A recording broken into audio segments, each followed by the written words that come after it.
evening, my Leo and Leo risings. Welcome to your lunar astrology for the full moon in Scorpio, which is also a full lunar eclipse. This is happening on the 15th of May in the Northern Hemisphere and the 16th of May in the Southern Hemisphere, if you're down here with me. Scorpio rules your fourth house. It's the house of roots and stability and privacy and home. This would have me suggest that as beautiful and vivacious and public and gorgeously confident you are, when it comes to the other side of that coin, home life is really, really important to you emotionally. It really grounds you. It really feeds you. It's where you can be vulnerable, and it's where you can be, where the privacy is the word. Privacy is the space that you really hold very dear to yourself. When we experience a lunar eclipse, we experience a shedding. It's out of our control as far as the cosmos is concerned. It's not a space to actively manifest or to try and co-create with this. Think of it as a power outage. The shadow of the earth blocks the moon's glow from the sun for a moment and reroutes the energy that is available to us here on the planet. To have a lunar eclipse in your fourth house, there's the potential for some destabilization for you. So let's talk it through. Let's work through it, because it's all movable and shiftable, and it's all really workable. The tarot card that correlates with this eclipse at 25 degrees of Scorpio is the Seven of Cups. This is the card of illusionary success. This is the card of choosing nothing but imagining everything. It's the possibility of emotional fulfillment rather than the actuality of that. There's a lot of Piscean energy actually in the Seven of Cups, which is interesting that it's a Scorpio card, but I think kind of pertinent when we consider the damage that can happen to a Scorpio or a Scorpio personality when they are met with disappointment, when their expectations aren't reached. So in this space, when it comes to the depths that you like to plunge at home, the eclipse is a shedding. It's a letting go of what is no longer serving and what can't work anymore.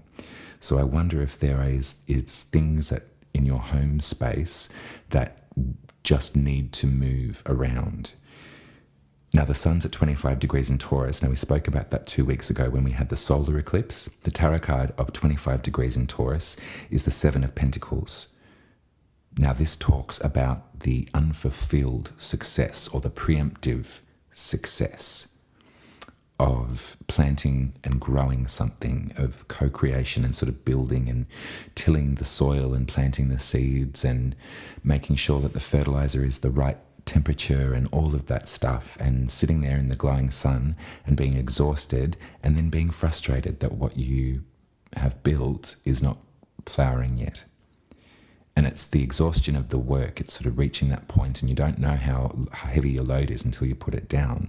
But if you couple that with this illusionary success of the Scorpio card, the Seven of Cups, it kind of comes to a feeling of, well, whatever this home space for you was maybe built on some sort of unstable foundation, or it's yet to grow. There's teething problems, but let's move through it. Let's work with it.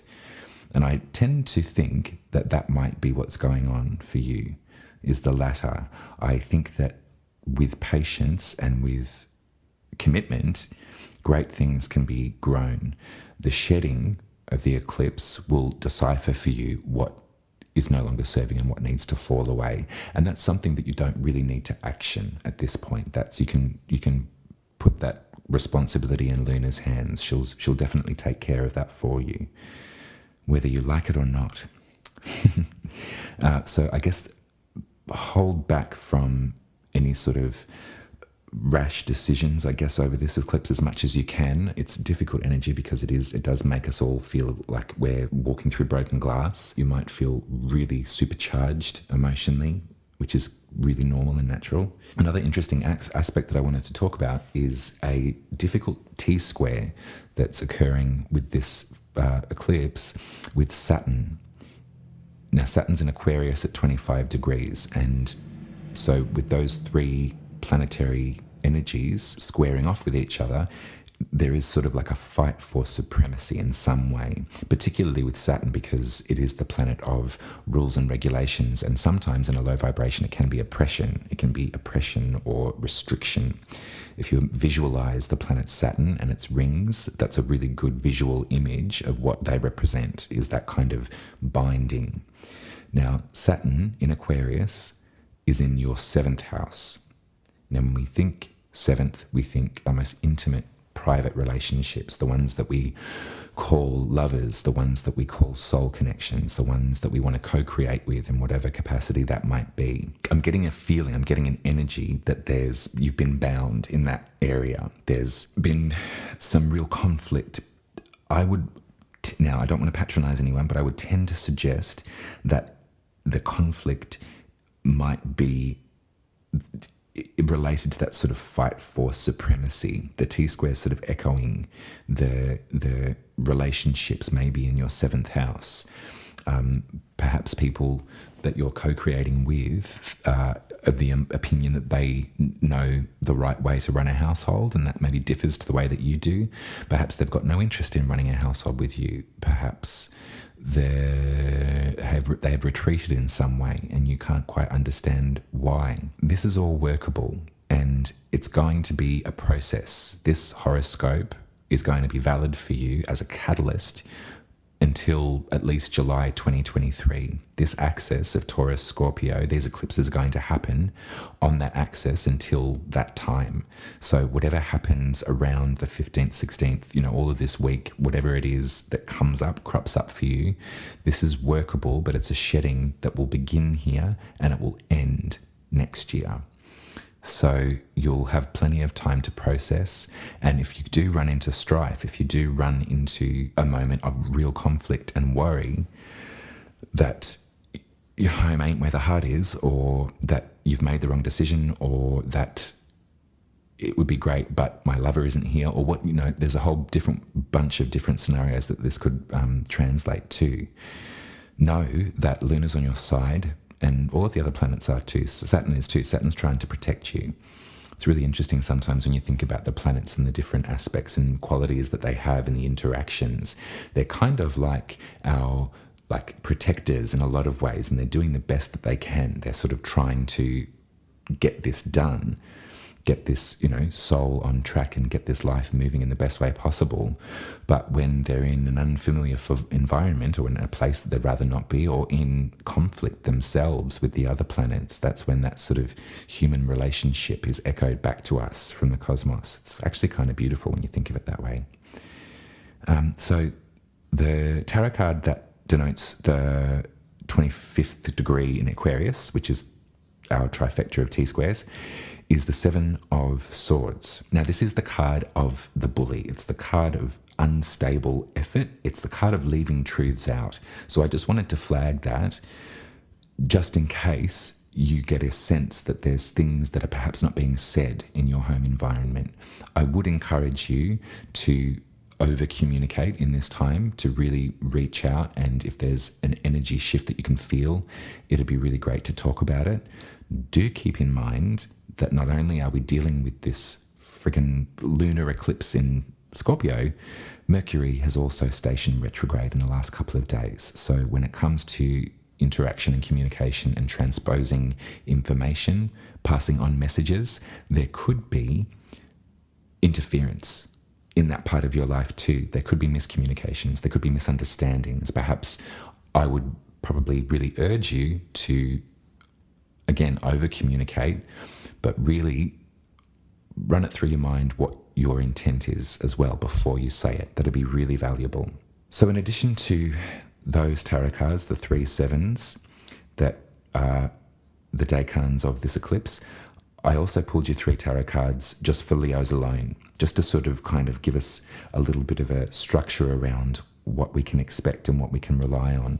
So I've got the Knight of Wands for you, I have the Ace of Swords for you, and the 5 of Wands. So the 5 of Wands is that petty squabble. It is that fight for some sort of supremacy, quite a juvenile sort of experience though. It's kind of a squabble, like a dog fight.